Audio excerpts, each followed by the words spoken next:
Right, I'm sitting here with Sarah Garrod. Correct. From plays in a band called Zara. You describe on your Facebook page that you do intriguing cover versions. Yes, that's right. We started off doing Newman covers for a particular new disco gig, which was all Newman stuff. And we did them in a bit of a different way, because obviously with a girl lead singer, it's not going to sound like Gary Newman, and we could never possibly be as good as Gary Newman, so we didn't even try to do it exactly the same way. So we've always done everything in our own style, trying to make it different from the original, but using the original songs. Which is what a good cover version is. Yeah. It's your own take on that. Yeah. But so the Gary Newman, you're a big fan of Gary Newman, I'm taking it. Yeah, I guess from the age of about 10, I used to listen to his records on my little turntable repeatedly, and that was all I listened to. So that was my first major influence, yeah. And so he's really inspired you to play initially? Well, there was something about his music being a bit different to any other music that was around at the time. I mean, some people say his music sounds a bit discordant, don't they, or a bit out of tune, some people even say, but there was something in it that struck a note with me, and I just found it really interesting. But musically, what's your history? Well, the first band I was in when I was a teenager, we gigged for several years, was called the Domino Effect, and that was in Suffolk, and we were a synth rock band, which was quite unusual at the time. When was that? Don't mind me asking. God, I don't know. Long time ago. Okay. About the same time as Gary Newman was about. And we had twins in the band who were, one was a keyboard player and one was a synth player, one was a guitar player. That was quite unusual to have a synth in those days. But that's never going to work out twins though, is it? It's always going to be you versus them. No, it actually worked really, really well. I don't think I've ever had such harmony in the band since. Okay, we had a lovely drummer and a lovely bass player, and that was in Suffolk where it was pretty quiet. And you know how they say your first love is always your best love? Yeah. Well, I always look back at that band, and there's stuff on them on the internet about the Domino Effect. They've got there's a website. That's a painting or something, isn't it? Is it? Yeah. I'm trying to remember what it is. It could well be. But I was also kind of growing up in Ipswich around the punk scene with the Addicts and people like Perfect Days, who were brilliant bands who I was fortunate enough to guest with once. You would have heard of them, I'm sure. Yeah, I've heard. I can't picture it, but I've heard of it. Yeah. Definitely have heard of it. Yeah. But you've just played, you've just done a Nirvana. Yeah. Grunge, sorry. A grunge cut acoustic night. Yeah. And you did a Bowie one before that. Yeah. So tell us they're also two big influences.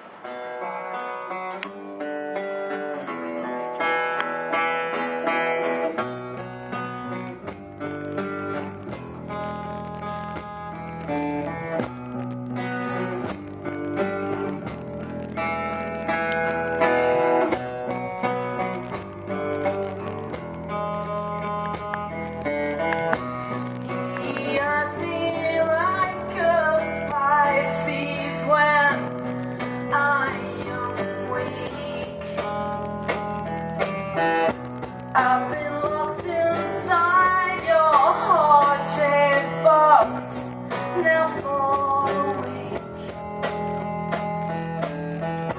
I've been drawn into your magnet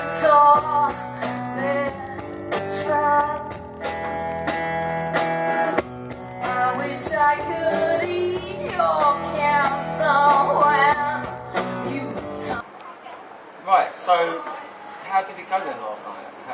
What was the audience response? It was good. I mean, it was grunge night, as I say. Lots of different bands were playing, and we had the football on. So the big finale, which is where all the bands come back on the stage, lots of members from different bands come back on the stage and do a finale together. That got held up by the penalties. And I was really hoping that England were going to win so that everyone would be in a great mood. But they didn't, but at least the music was better than the football, you know. Which isn't hard, really. So at the end, myself, I was singing, and a band called the Electric Trees were playing on stage, and we did a version of Teen Spirit, completely unrehearsed, and that went quite well. You actually know the words for Teen Spirit? When I got to the bit like the mulatto and the mosquito, I'd get a bit confused. Yeah, it's a bit... But yeah, I'm just going, oh, mulatto, mosquito, albino, whatever. Well, you just mumble, I suppose. Yeah, you get away with it. Rusty nail, rusty nail. Jehovah's Witness. Cappuccino. Right. In fact, I came across someone who used to live in Suffolk, in Ipswich near me, and he said, oh, you were in that futuristic band, weren't you? And I thought, God, do you know what? At the time, we were quite futuristic, the Domino Effects, because we were using synths. Which no one else was. No one else was. And actually, there weren't that many bands with girl singers either. And we often got compared to Blondie. She was the only girl singer about. Oh, and okay. I still hate being compared to Blondie. Hey, wait, I got a new complaint. Forever indebted to your priceless advice. Hey, wait, I got a new complaint. Forever indebted to your priceless advice. Now I like singers like Skunk and Nancy. Yeah. I like them. Yeah. And yeah, I've heard of them. You haven't heard of it? I even like Skin. I even like female vocalists like Alanis Morissette. Yeah. I Yeah. like her voice. Vocally, she comes out with some really good stuff. Yeah. You know, it's like, yeah, no, I know what you're saying, actually, but we shouldn't say this at that time because we're very funny. Oh, right.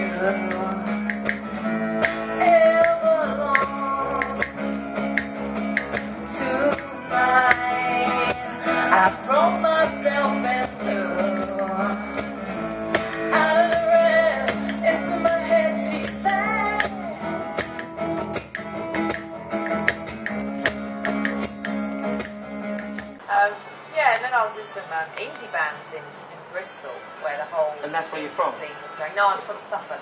Okay. So I went to university in Bristol and I studied theatre actually, but I was in bands as well, and I was in a band called Cherry Cascades, who were really jingly jangly guitar, Yeah. all guitar, and we played one night with the Blue Aeroplanes, and there were bands like that around. Oh, come on, you've heard of the Blue Aeroplanes? I've heard of them, yeah. Yeah. She's got very good musical knowledge. And then it was the whole kind of acid scene emerging in Bristol. Did that actually influence your music? I think it did. I've got this real deep, I think it might be because of my tinnitus, but I've got this real love of deep drum and bass. I mean, what have you got lined? You've got loads of stuff lined up. Yeah. I mean, I'm writing my own stuff as well at the moment, and I'm hoping to perform some of that later this year. Okay. And got various interesting guitarists who are going to be joining me for the next few gigs. You have musicians. Yeah, it seems to. How is everyone? It seems to be the way that the world is going. And every normally a drummer. It's always a drummer. But yeah, the way that it's going, I'm just doing about 5 different bands, and yeah. you know, sometimes they're all going to be wanting to do gigs on the same night, and you have to find someone else. So I don't get that though. No, I know. Get that, like, you know. Whatever happened to dedication? Yeah. Anything else coming up? Well, been doing some more of these acoustic nights recently, which is quite interesting. And they're always a theme, aren't they? Yeah, but we've done some that aren't a theme. I mean, we've played at the Broccoli Festival recently. Okay, I didn't even know about that. Oh, you see, you weren't there either. And we played like a 45 minutes there of all covers. We did a couple of Newman songs, Bowie's, a bit of Nirvana's, and all sorts of things. And the Did you say that your three main influences? Because we've got to them three twice. Yeah, that's David Bowie, Nirvana, and Garrod. But my favourite bands to listen to, you know, are Jane's Addiction and the Psychedelic Furs. Oh, okay. As bands, I love their songs. Don't mind you. I wouldn't have covered them, I don't think. Well, because that is then it becomes work. I don't know really. If he was going to cover them, which track? Ooh. Well, there's always technical issues when you're covering someone else's. I play bass at the same time, so some songs are really hard to play bass and sing to. Like, for example, Chili Pepper songs I've tried in the past. It's impossible because he's got all that funky stuff. But I always wanted to do a song called "Don't Be a Girl" by Psychedelic Furs. Okay. That you won't know that. That's quite obscure. But they're always the best ones, aren't they? If you like it. Yeah. Like an art. That's it. I mean, all the Garrod Newman, we've got a few of the obscure Garrod Newman ones, and then by popular demand, we now have to do Down in the Park, Cars, and Friends Electric because people demand it. Yeah. But Cars, I think if you do Cars on an electric guitar, I knew a band that did this. They did an amazing version. Actually, it did come out quite well when we did it on electric guitar. Yeah, it's like no keyboards. Public Enterprise actually. They're a really good band. So. Anything else you want to plug? Well, as I say, we've been doing this acoustic stuff. I don't know what we're going to do next, whether we're going to go heavy. I have a feeling I've done enough acoustic stuff now. We're going to go back to heavy stuff. I'm thinking of using 2 guitarists for the next gig. We usually just have the one. So you've got a lead and a rhythm guitar? Yeah. Okay. No keyboards. We had some lovely synth players. We had Roger Millington and we had David Long. And they again were in lots of bands and had a lot on. So Roger Millington, he went on tour with Toya. He's just got that Toya? Yeah. Really? So he's Garrod Newman expert. She actually lives in Sittingbourne. Who does? Toya. Oh. When I was there, I was actually on the lookout for Toya constantly. You never saw her. You wouldn't miss her, would you? You wouldn't miss her. But where do you... Alright. Okay, some silly questions. Beatles or Stones? They are 2 bands that have just passed me by, I must say. They were kind of before my time, and it's not like I grew up with my parents playing it, and I have to say I wouldn't even go for either. I suppose the Rolling Stones, they rock, and Mick Jagger, yeah, he's brilliant, absolutely brilliant, but I can't name a single one of their songs. I've covered Give Me Shelter once, which was a good song to cover. That was by them, wasn't it? Yeah. And the Beatles, they were a bit hacky, aren't they? I mean, yes, they were masters of what they did at the time, and brilliant. Thank you for introducing pop music to the nation. But Paul McCartney was in the band. So I remember him doing that thing with the Muppets. Was that him with the frogs? Yeah, the frogs. Frog song. The frog song. Yeah, how did it go? Don't make me do it. I used to do it all the time. Don't make me do it. Do the frog song. I'm not doing frog song. Turn the camera, Marcus. Marcus. Not doing frog song. Marcus, you've got to do it now. Yeah. Tom can. And did they do it yesterday? Yeah. Yeah, that was a good song. Yesterday. Which is one of the most covered tracks. Really? Yeah. Summertime is the most covered. Summertime? Yeah, Summertime. It's an even... I only found out the other day, it isn't actually... it was Billie Holiday. Was it Billie Holiday? Am I talking about? That everyone knows the version of. Yeah. But it wasn't actually her that did the original. You see, controversially, I quite like Oasis. And I know they rip off the Beatles left, right and centre. But I actually think they do quite a good job. They're not bad.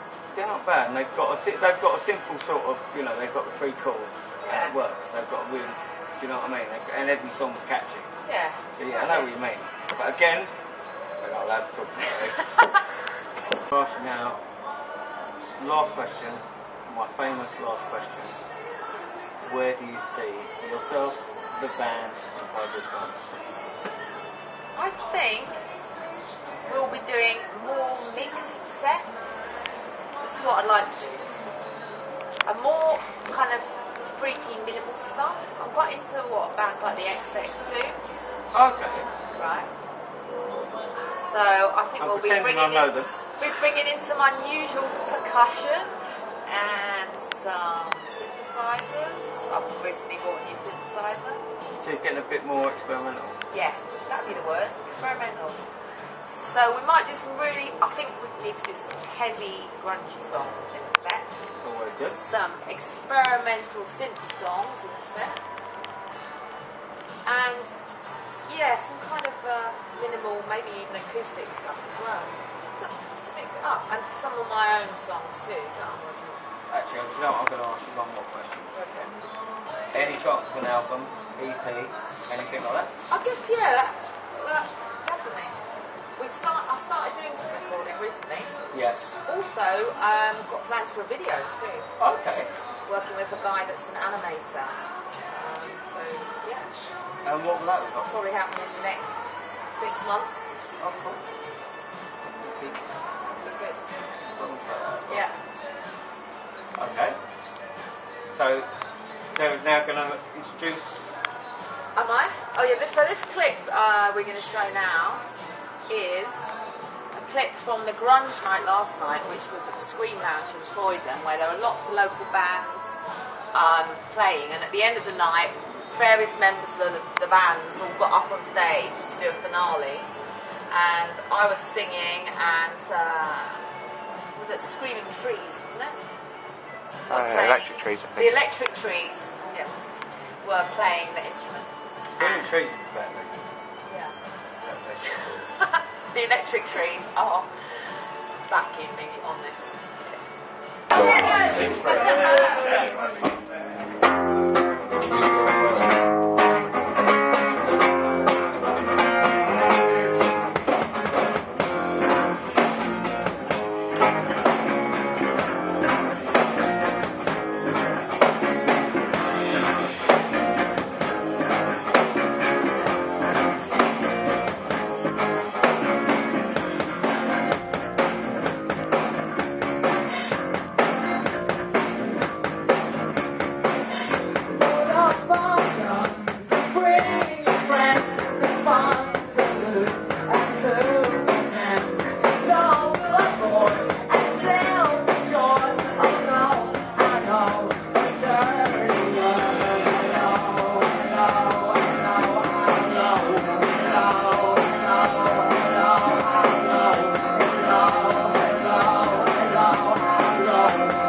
Dubstep.